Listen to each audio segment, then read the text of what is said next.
Hi there, I'm Colin Morgan, the executive producer of Built to Sell Radio. And if you've been enjoying this podcast, you're going to absolutely love our new newsletter, Built to Sell News. We share actionable tips and insights to help you get inside the mind of an acquirer to punch above your weight when it comes time to exit. To subscribe, head over to builttosell.com/subscribe. Luke Peters, welcome to Built to Sell Radio. Pleasure to be here, John. Looking forward to the conversation.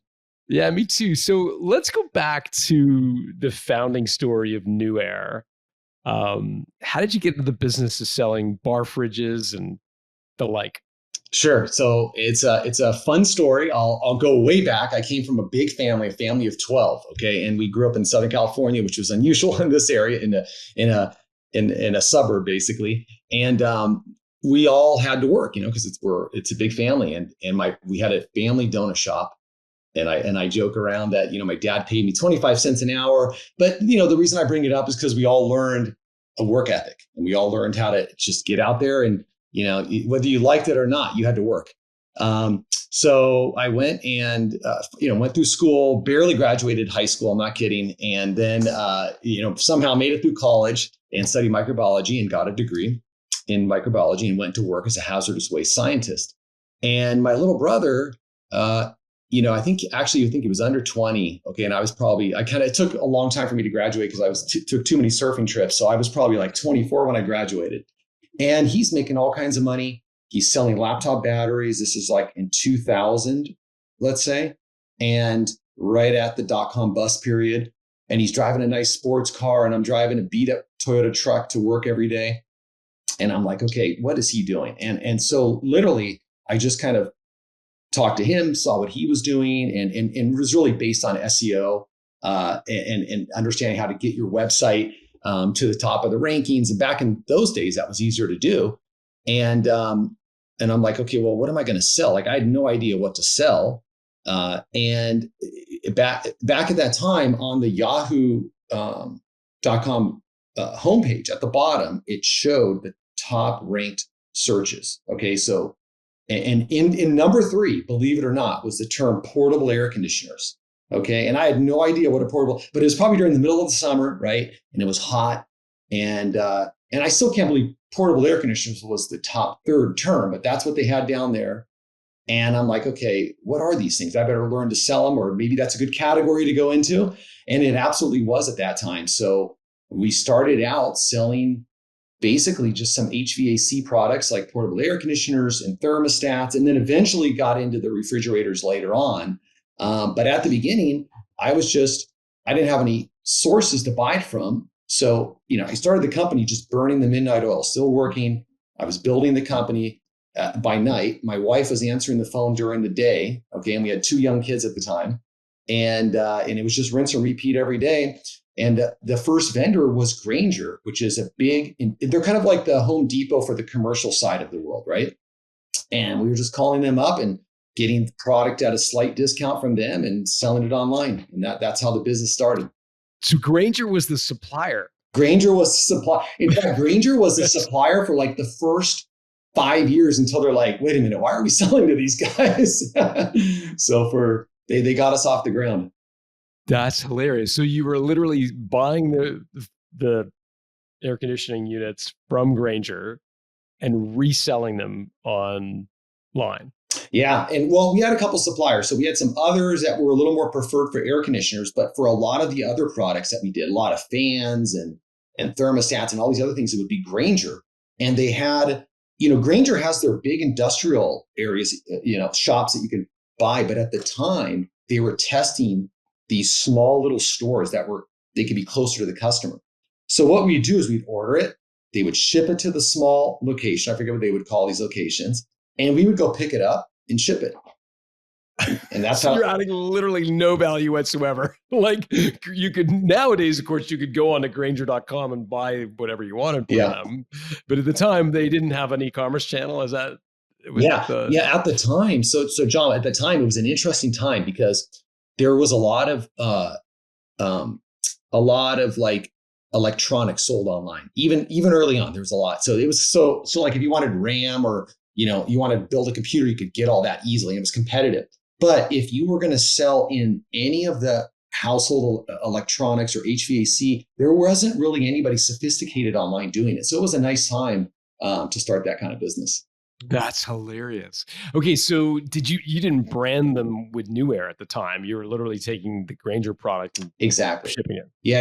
It took a little while until a couple years later until we started importing our own containers, and then that's when we started building the NewAir brand.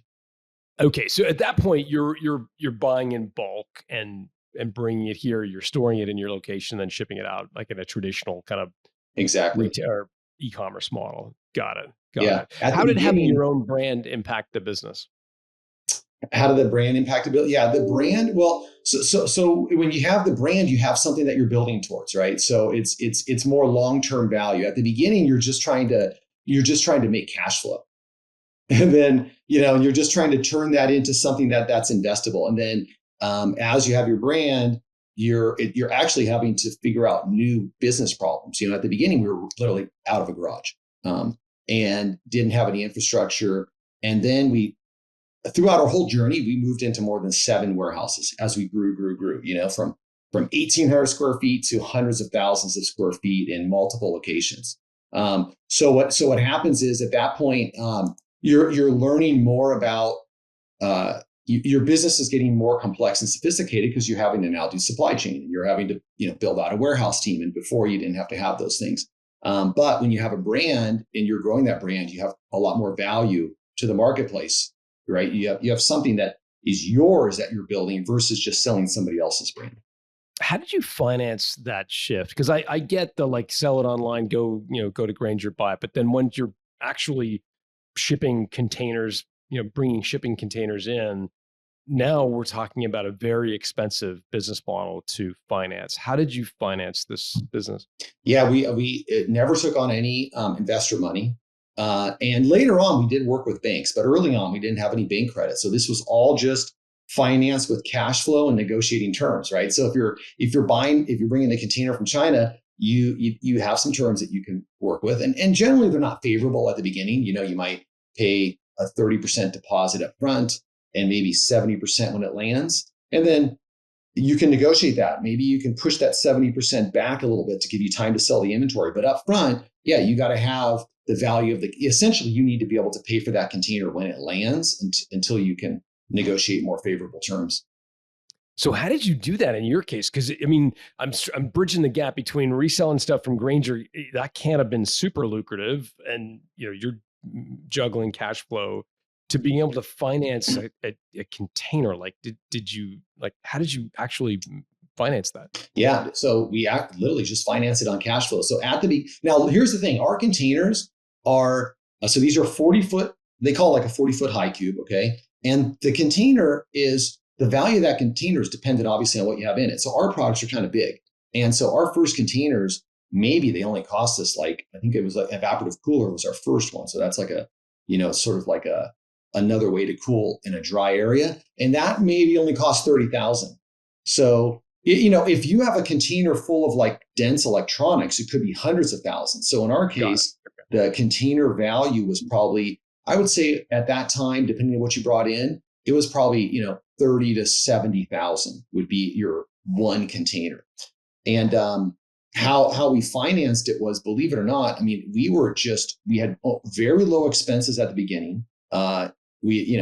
Maybe one employee, my nephew, my wife, myself, and my nephew maybe joined. Okay, at the beginning he joined, and so we were selling so much that our credit card service turned us off. They thought, okay, what are these guys doing? So we actually were selling a lot, and we got shut down. All of a sudden we couldn't accept credit cards. We had to explain to them no, this is legit business, and we had to send them transactions, and they had to talk to customers.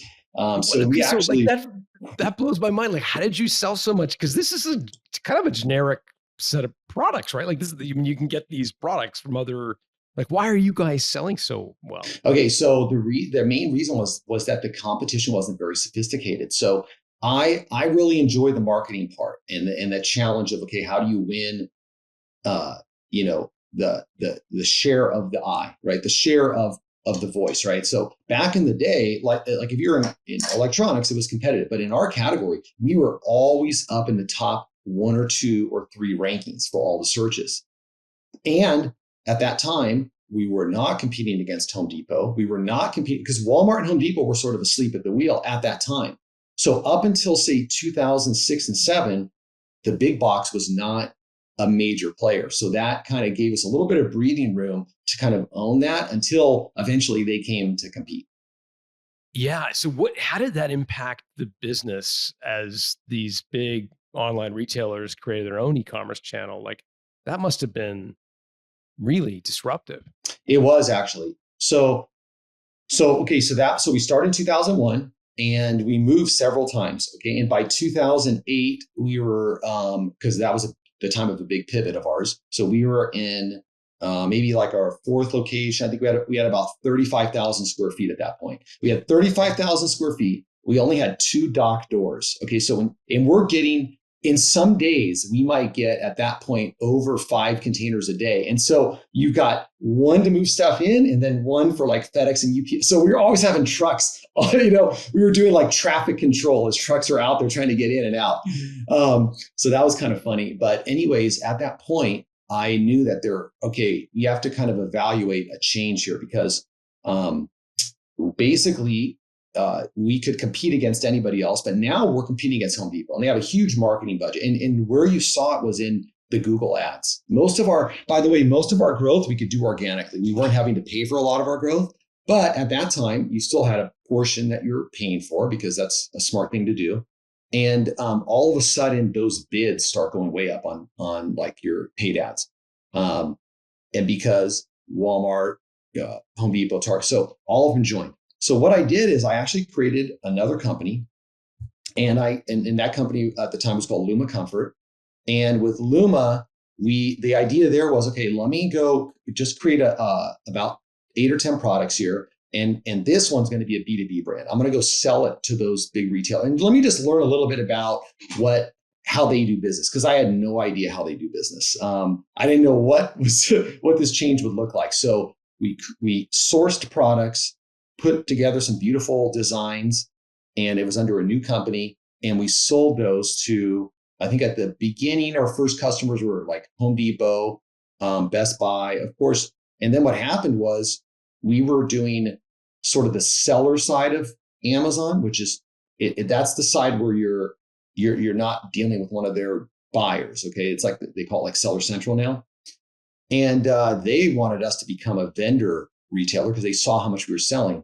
Okay, so at the time, so those were the 3 ones that we went directly to the retailers, and we learned. And after doing it, I'm like, wow, this is actually pretty easy because we sell to them, they pay all the marketing, they're doing all that work. We list it over here, they're buying the eyeballs, and the only difference is you just had to make sure your pricing was set up correctly.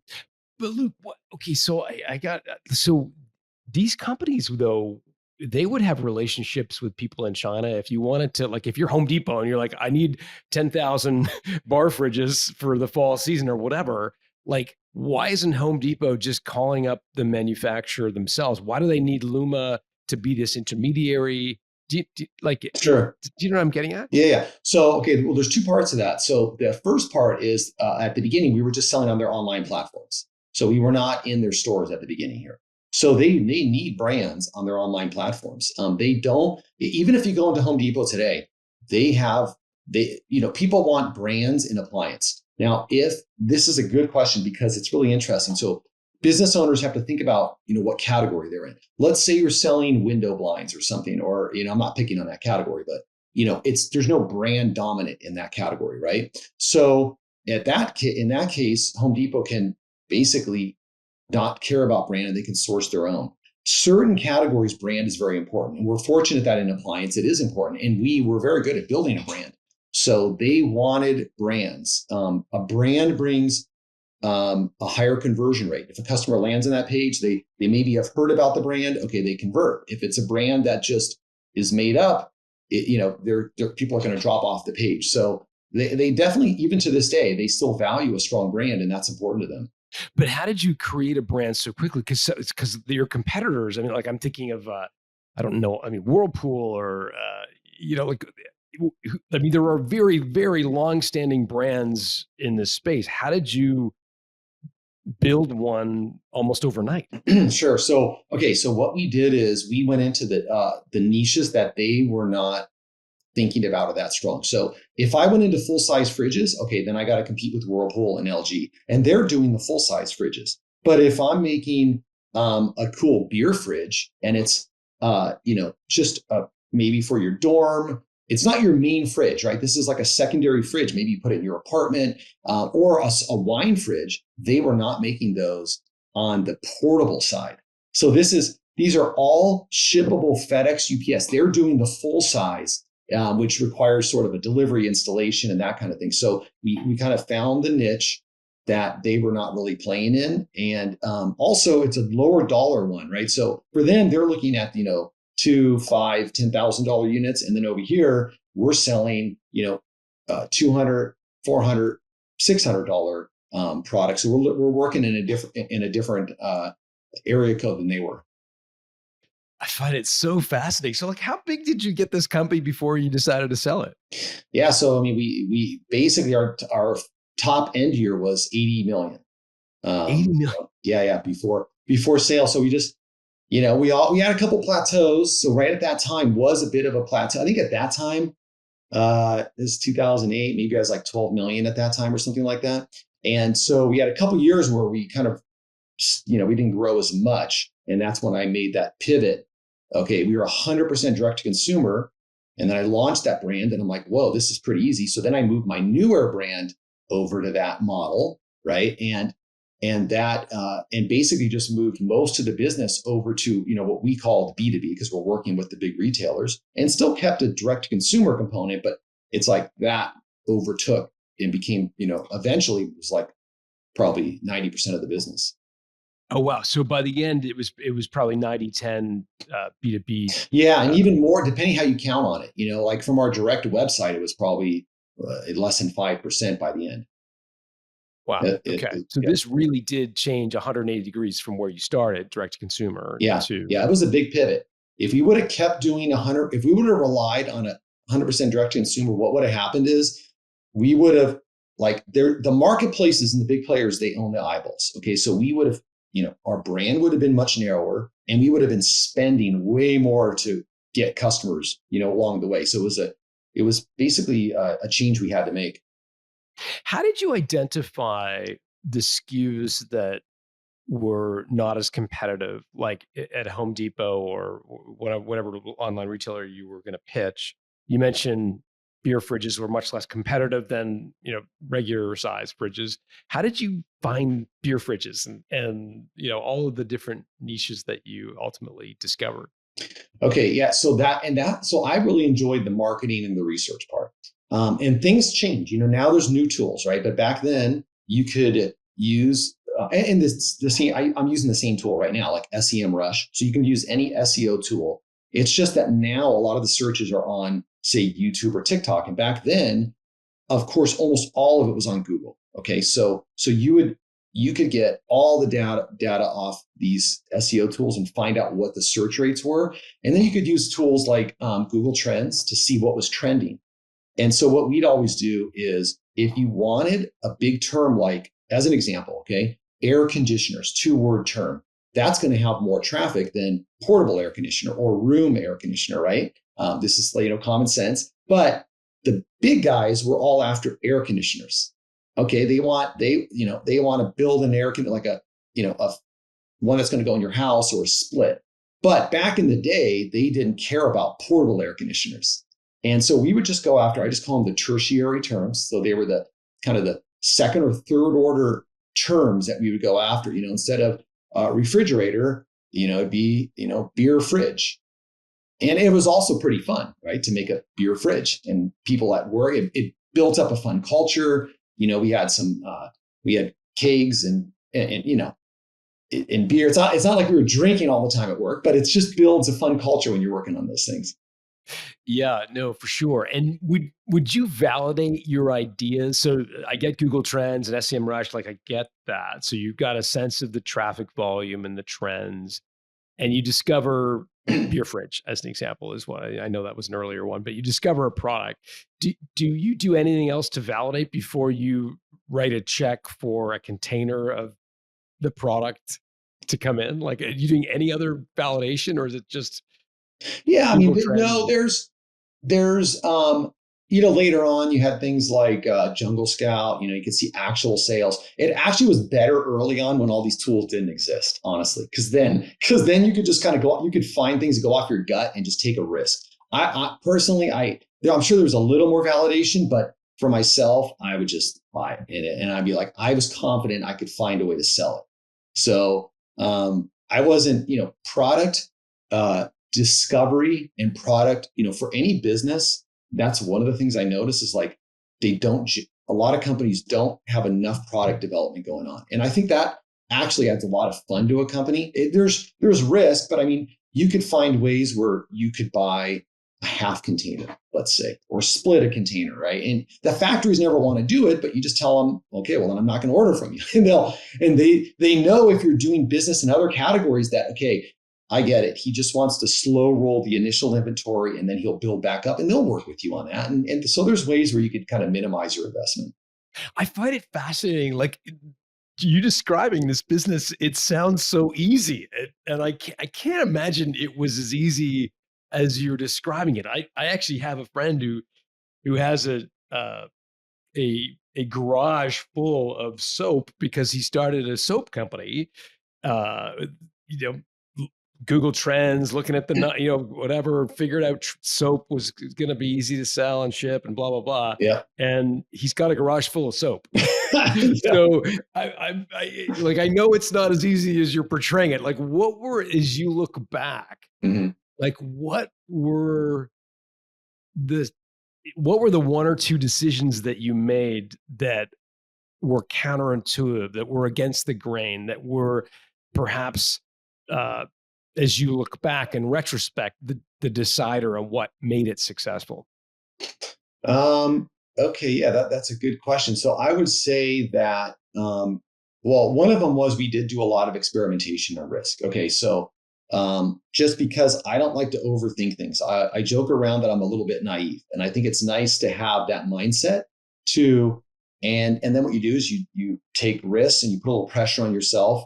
But I think I had enough. Okay, whenever you're, any entrepreneur, they really know their domain. Okay, they're going to know it more than any consultant because it's like they live it every day. So you see your competitors, you see what they're selling. So I think, even though there's some intuitiveness to it, we had a good feel, and so we took a lot of risks on bringing in new products. So in expanding our categories, hey, if we're doing wine, let's do beer. If we're doing this, let's try, if we're doing this type of evaporative cooler, let's try a bigger commercial one. So a lot of them were product line extensions, and those I think are less risky.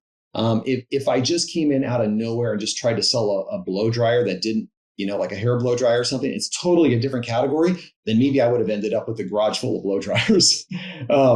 So yeah, that was kind of against the grain. And the other interesting thing that we did is early on, my team, we wrote our own software. Now, I know a lot of companies did that as well. And in some respects, it was an impediment because, and I can tell you more about it, why, but where it really helped was we were importing, we were doing all the distribution, which is actually pretty complicated, okay, because every retailer has requirements. People go to Amazon makes it easy, but then, okay, now you got to ship by Home Depot's requirements, which are totally different, and how they send information back and forth. Then you got to do it with Lowe's. So you're doing it eventually we're doing it with 25 different companies. And we were doing this all on our own software. And my main thing was, because I worked every position early on in the company, I don't want my warehouse guys, having to click 5 times. So I'm like, no, I want like 2 or 3 clicks. So at the beginning, we're not tracking serial codes or anything of the product going out. It's all about speed. But that allowed us to scale as we were getting, because in our little tiny warehouse of 35,000, we're probably doing the work that other people are doing in 100,000 at that time in 2008, because it was our software, it was optimized. It only sent back and forth what we needed to do to run the business. It didn't give us great financials. I had to do that separately. So that was the problem with it, right? But as far as the speed of operation, that was a nice that worked really good up until it didn't. And then we had to switch ERPs. Interesting. Wow. So you kind of a homegrown ERP. So you got it up to 80 million, 90% in the B2B space, 10% depending on how you kind of calculate it in the direct to consumer space. Like, was there a trigger that made you want to sell, or was there something that happened that, because you look like you were on a bit of a trajectory here? Why Yeah. sell?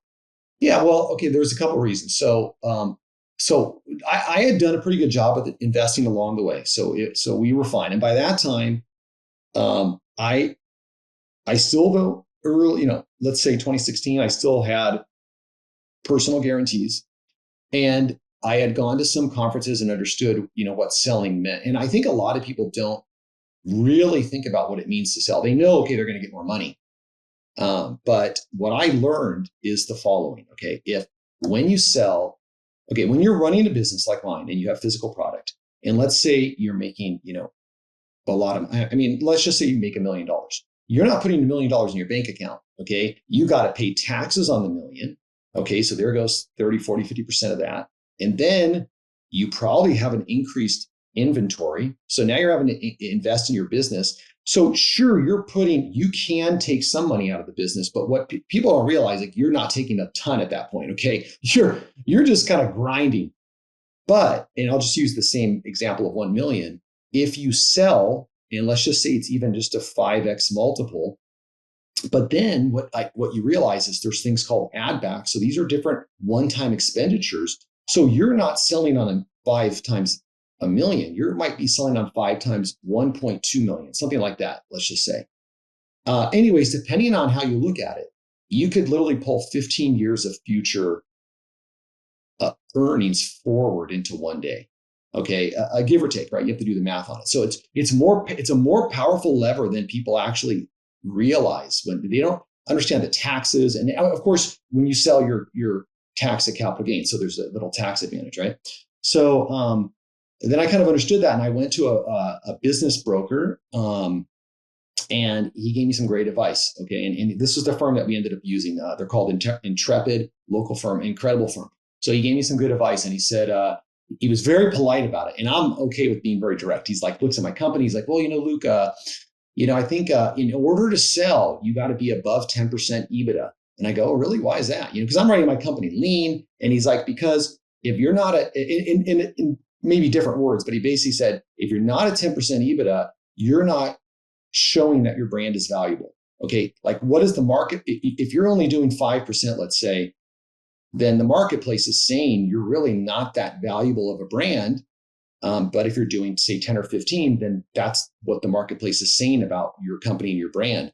So it's not just about making money; it's about the value that your brand is what you're creating in the marketplace. So that, and then he told me a few other things, about like my management team. Okay, when you sell, they need a succession plan. Who's going to run this company? So, so over the next couple of years, that's what I was focused on, building EBITDA, building a great management team, building great systems, and basically de-risking the deal. What I learned is the investors are worried about risk. Okay, we don't know who Luke knows who he is, but we don't know who Luke is.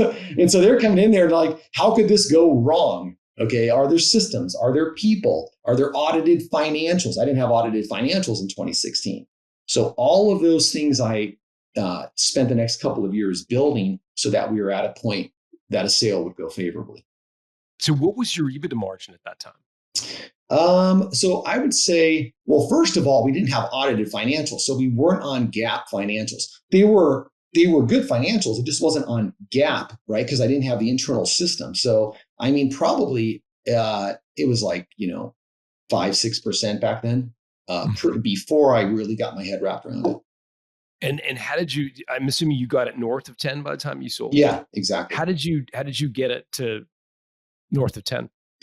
Yeah. So okay. There's probably it's one of those things where it was like every department was optimized. So we basically got better everywhere. Maybe you get a percentage point from improving expenses, and you get a percentage point from supply chain. And then you get another maybe point from negotiating with suppliers. And then you get a point or two maybe from understanding your pricing better.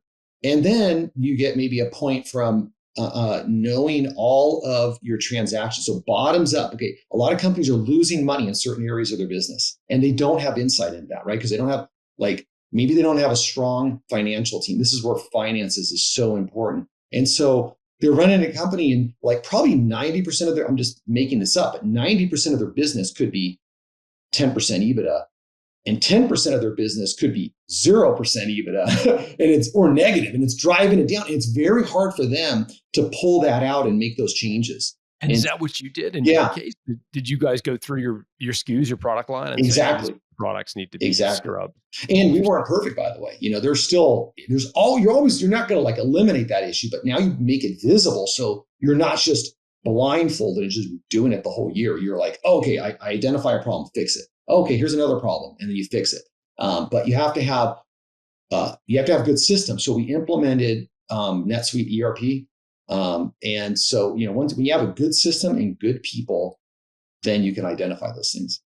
So management team, the NetSuite piece, 10% profit margin. So you do these things to get the business ready to go to market. Mm-hmm.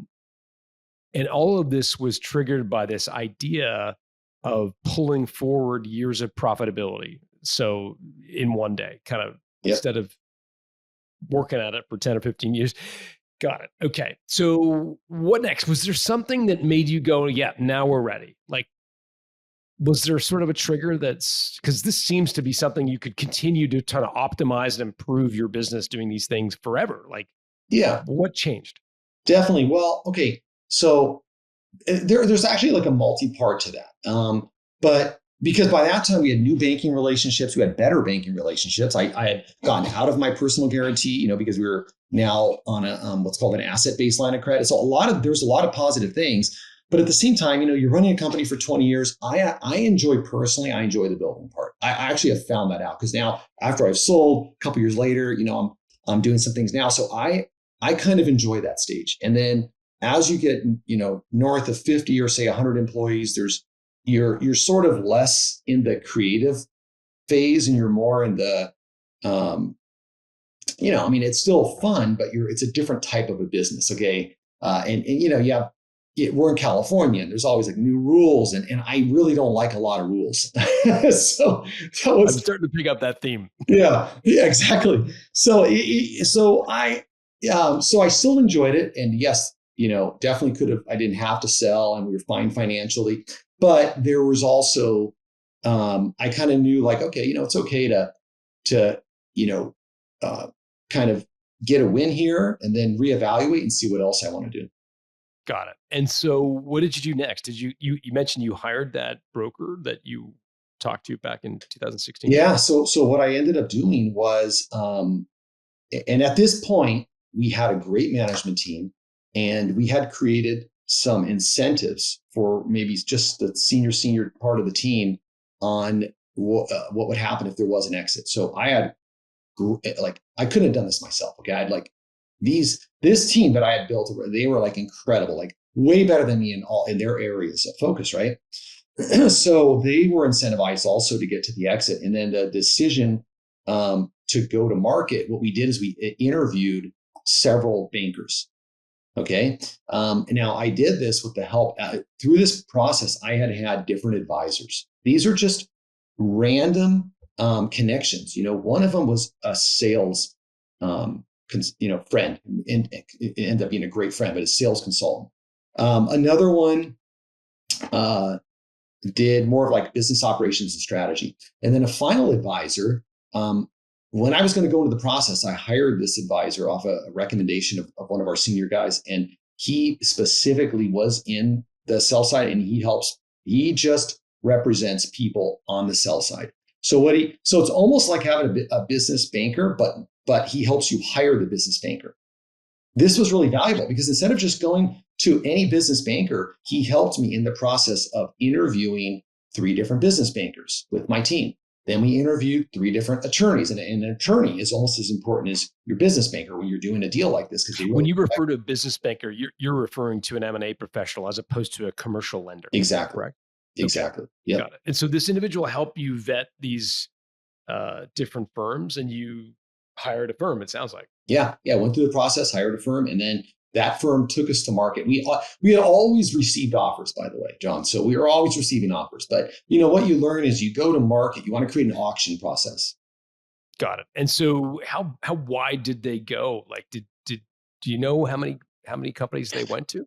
I think they did I think they went to over 200 companies, Okay. thereabouts, somewhere in that neighborhood, for sure over 100, but somewhere in that neighborhood.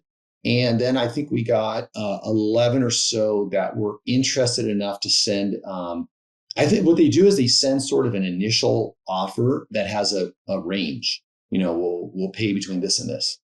Yeah. IOIs, like indication of interest. You got 11 of those. Yep. Okay. And how did you go about distilling that group of 11 down to something more manageable? Okay, so then what we did is we did interviews, and these are two-way interviews. Some of them dropped off, or we dropped some of them off. Right? It was kind of mutual, and all of those were done with the management team. This isn't just me, and that was a key element because they want to see who's behind the company. So we just did those interviews and answered a bunch of questions and went deep into it. Did the managers have stock options, or just as like a success bonus tied to the sale? It's like it wasn't, I retained all the stock, but they had, it's sort of like a phantom stock, but it was basically a success bonus. Got it. Okay. So they're kind of incentivized to show up and say the right things, these meetings. What was the toughest question that you got from a potential acquirer? Oh, wow. What was the toughest question? I don't think there was anything that stood out, but I would say they always say, why are you selling? They're always going to ask you that kind of question. And I think just being honest about it, I've been running this for 20 years. I got a family. I built the right team in here, and I think this is a good time to sell. So I think having an answer to that question is a good one to make sure you have a good, solid, honest answer. Because you don't want to be giving a different answer 3 months later to them. Yeah. Was there a question that you were surprised not to get? One that you prepared to answer, but nobody asked you? Well, not really. What I noticed is most of the questioning was, what was interesting about it is that they were really flattering and nice. And during this initial stage, they're trying to win your business too. Okay. So I was kind of prepared for war. And I'm like, wow, they're all very nice here. This is way more pleasant than I thought it was going to be. So yeah, I mean, you're in the fog of war too. So I'm sure I've forgotten some details. This happened in 2021, sure.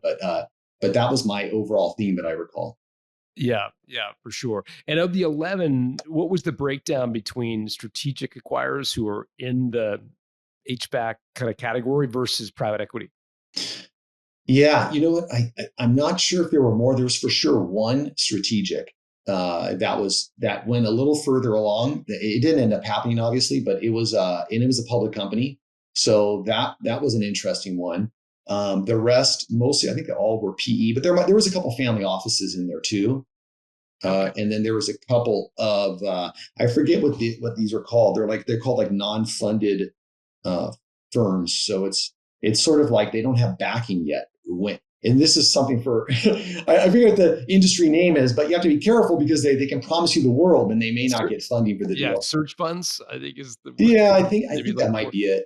Yeah, or acquisition entrepreneurs where they're going out trying to buy a business, and then if they get somebody on LOI, they go try to get the financing. That's what it was. Yeah, there was a couple of those, maybe one or two of those as well. Got it. Okay, so you've got some shadier characters, some legit offers and strategic. Okay, and you narrow it down from 11 down to how many? 11. We brought it down to the final 3.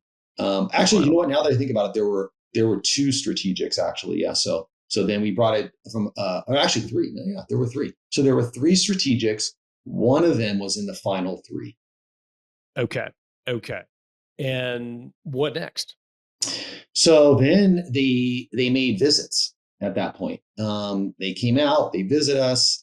because, and then they, obviously there's a little more, they get to do a little more due diligence because they have to make a final offer. So they're definitely, the M&A banker, creates a data room, of course, and they can go download and look at everything. And they came out and made personal visits. So, and it was a two-way evaluation. And the offers were all very, very close. We didn't actually go with the highest offer. Okay. We went with like the middle offer. Okay. I want to explore that. I've got two questions. How are they valuing? Like, is it a multiple of profit or a multiple of revenue? Like, I have no idea how these kind of businesses. Yeah. I mean, they don't tell you how they're valuing. So at the end, you could break it down to a multiple of EBITDA. You could just, look at your EBITDA and say, okay, we're, 7x or what, but I'm sure they're putting more into it because, the strategic is thinking, okay, we like them because they could help us develop this. And I think they're worth this much to us. And the private equities, they're probably more stringently focused on, what your cash flow is, de-risk the business. And then they know they know like multiples. I guess it does boil down to a multiple because the bankers look at it that way too. They're like, okay, we do a lot of deals. Okay. In this industry, multiples are, 6 to 8. That's just what they are. So if the private equity came in and offered a 5, they're probably not going to make it to the final round. Got it. And that would be pretty common in this kind of B2B e-commerce. Yeah. And household electronics in this category. Yeah. Yeah. Okay. That makes sense. How did you explain away the suits inspecting your distribution center to the rank and file employees who weren't in on the secret? Okay, so that's funny. Yeah, and you never want to like tell an untruth, but because we had a really open culture and a fun culture, but what you do is you can actually just tell the truth. They are bankers, and we always had bankers come into the company. Okay, because we had moved from less stringent requirements to now we had, even before this deal, we had audited financials. We were working at the time, I believe, with JP Morgan. Their bankers are doing multiple audits a year. So they're coming in and you're paying for those audits. And they're coming in and they're counting everything. So the bankers are always over there. That's just part of doing business with one of these facilities that allows you to then borrow at a much higher rate, at a much higher amount at a very low rate. And so that was a pretty easy way to explain it.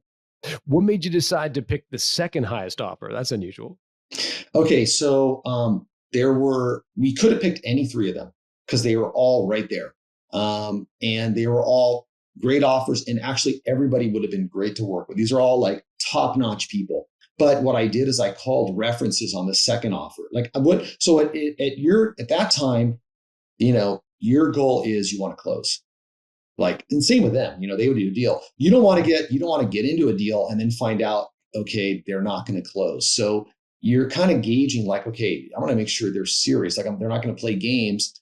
And so I had some great advice from Intrepid, which is our M&A banker. And they kind of told me who they liked and they did some background research, but the decision was up to me. And I asked for references from the different bankers. And so I actually called their deal owners and had talked to them, and Intrepid's owners had wonderful things to say. So I'm like, well, these are good people. So I'm sorry, with the firm that we had with that purchased us, they had wonderful things to say about them, and so that really helped the decision. Got it. So where does it go from there? So then you just do due diligence, which is all, I've listened to a lot of your episodes and everybody describes how crazy it is. I would say the reason I survived due diligence was my team. Okay. I had an incredible team. If I had to do that myself, like that is not my forte, is like digging up spreadsheets and formatting. That's not what I want to be doing. I would have been suicidal, I think, at that point. But, I had a great team and, in finance, sales, marketing, and they pulled together and were able to do that. And that was months and months of due diligence. You do a quality of earnings, okay, and you hope that's going to align. And then you have to, there definitely are some negotiations. Like you have your working cap adjustment, okay, which is very important because they're looking at how much money it takes to run this business, right? And then the problem is during that time, this is right around COVID, and we had some supply chain issues. So your working cap is like moving around. And so you have to negotiate, what is that working cap going to look like? Because that's very important to the bottom line. Luckily, at this time, we were growing so fast that really helped our deal. Every month we were hitting or beating our estimates. And, that was really important. Got it. Yeah. Working capital being sort of the cash that needs to be in the business to meet its immediate obligations when you turn over the keys. Yeah. What was the structure of the deal? Because a lot of these private equity deals are kind of, you roll 40% of your equity or whatever into an entity they set up to, like, how did they structure the deal? Okay. Yeah. So I did roll some money over. So that ends up being, about 20% of the deal that I rolled over. So it's kind of like an 80-20. You get 80 on close, and then 20% rolls into the new entity. And does that do you have any liquidity rights on the 20? No, you're waiting for a transaction.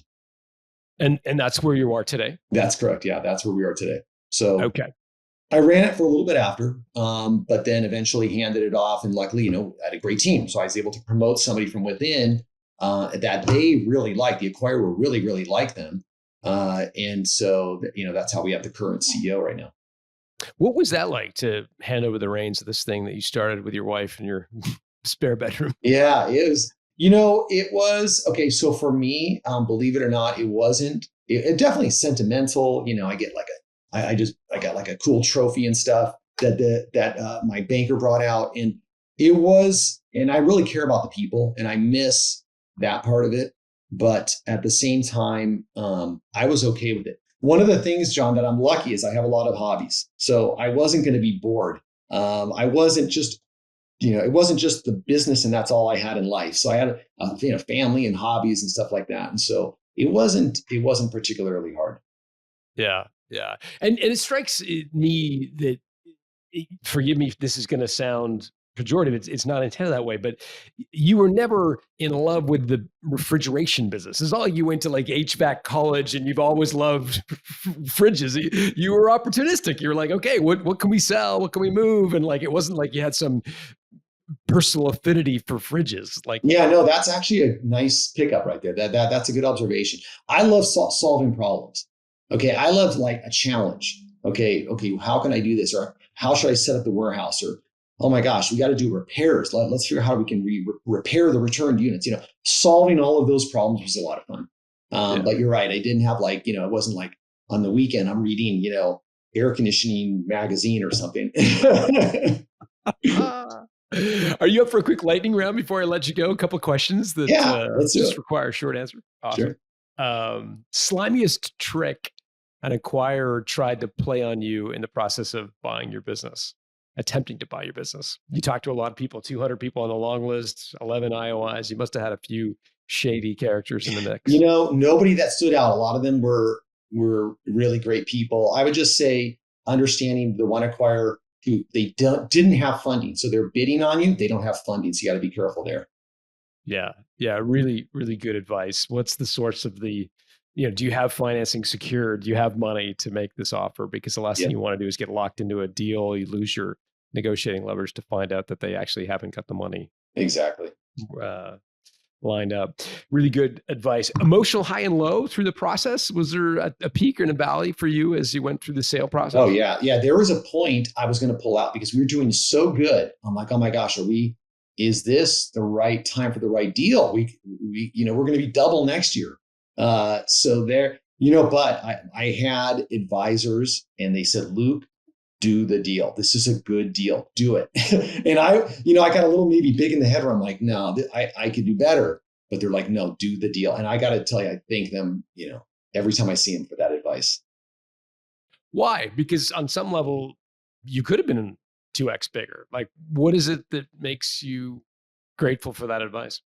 Because, okay, I grew up in humble beginnings. Okay. It's like, if you have, what's the difference of having, 10 million or 15. I know 10 and 15 million, maybe there's a big difference in your bank account. But when you're bigger than what's the difference of like 25 and 35 or 20? If you're guaranteed a big number and then you're putting it on risk again, and this was in the middle of COVID, by the way, right? So there's a lot of things that can happen. It was great advice because, the market did slow after COVID. So it ended up being very insightful advice. Yeah. What was the emotional low? The emotional low was probably around that time because we had to renegotiate the working cap model. Okay. And that could have been a couple $1 million each way. It was big. And it went my direction on where the negotiation went. But it was one of those things where, here's the thing, when you're selling, you don't, even though they tell you this is your multiple, you don't still have all the numbers to know what your check is going to be at the end. You don't, because they give you an offer. Now you got to go through the quality of earnings. Now you've got to go, the biggest one in a physical products is your working cap. So it could vary a couple $1 million on what your take home is going to be. And more than that, probably could vary, let's say, more than 10% either way. Okay, is another way, depending on the size of your company, right? So that's a big difference. And then you still got to write checks for, the different bank, the investment bankers and the lawyers and all that. So you actually don't have a clear view. And I'm like putting a spreadsheet together, trying to understand and make sure how this is going to look. And that low was like when they came back and they're using consultants and accountants to come back with their quality of earnings and then saying, okay, here's where we think working cap should be. And that becomes a big negotiation. So that was probably the low of saying, wow, this could set me back, 10% or so of what I thought it was going to look like. Yeah. So you're locked in on a number from the letter of intent and you're like, this is what's going to come. And then you're starting to see that melt away a little bit. And exactly. That's challenging. Yeah, emotionally for sure. What was the biggest mistake you made? If you had a mulligan to do it over again, what might you do differently? You know what? And sometimes I'm like overly optimistic. Okay. But I think I was so fortunate to have the advisors. I would have made a lot of mistakes if I didn't have the advisors. How about that? Because they got me the right M&A, the right attorney, the accountants figured out, great ways to handle everything. I would say my biggest mistake though was probably not getting that top tier team into my company sooner. Okay. This now by the deal I had them, right? But getting them in, I should have had them in 5 years earlier. I should have spent more time thinking about bringing the best talent in instead of thinking about managing my expenses. And because, talent is always going to pay for itself if you get the right people. Yeah. Yeah. Really well said for sure. As you prepared, you've already been generous earlier mentioning you've listened to some past episodes. Were there other sources of information that you leaned on to get yourself ready to go through this process of selling? Were there books you can recommend or courses or speakers or good ex followers? Like what can people do to get prepared? Well, I really do think listening to your podcast, and I'm not just, selling you on this. I listen to a lot of podcasts, but Built to Sell is what I like about it is these are true entrepreneurs. Okay. And these are kind of in that neighborhood of, you have a bigger guess into the billions, but a lot of it is, it's like 5 to 100 million, very, very accessible, and people tell their stories. So I actually learned a lot just even with the idea of Built to Sell. Like earlier on, I was just building to survive, basically, like a typical entrepreneur. And then you think, okay, now I got to build to sell. And I read tons of books. Give us a couple of recommendations. What else can we? Well, okay. So if you go back, I know there's a lot of great books. There's one that's called, what's it called? I wish I'd had the exact name, but it's like Islands of Black in a Sea of Red Ink, or Islands of Profit in a Sea of Red Ink. And what this book talks about is basically like your business. We look too general on our business. You really are only making profit from a couple key areas, and you've got a sea of red ink.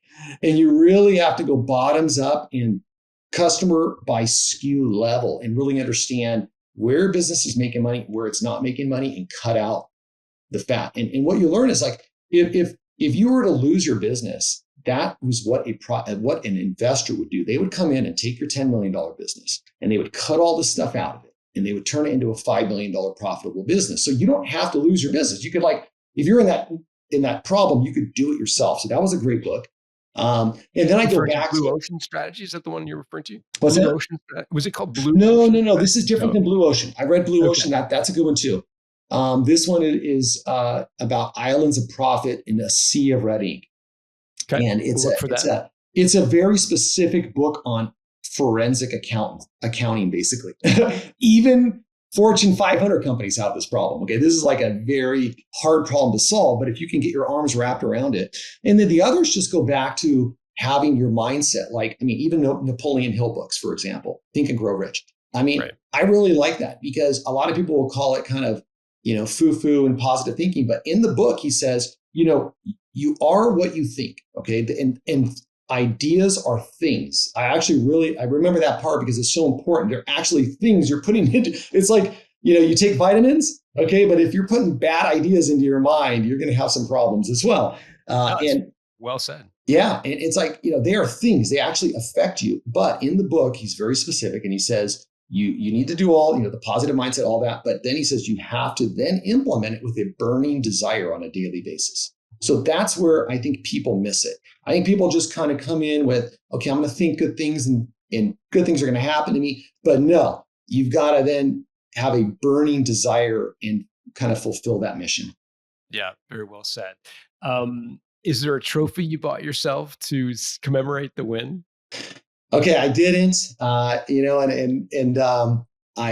see, we didn't really do anything. Listen, I have a beautiful house. I still drive my old truck. I just like driving a truck that I can go, when I'm with the kids in the mountains, and I don't care if it gets scratched if I go on the 4x4 trails. So I'm still driving an old truck. My wife got a new car and I showed you this trophy earlier. I got this trophy. And this is sentimental. It's nice to have just a little trophy that Describe what you're holding up. Yeah. It's a nice trophy that my bankers got me. And it's just kind of the hard work goes into that. But we had some nice dinners and some nice events afterwards, but nothing too spendy.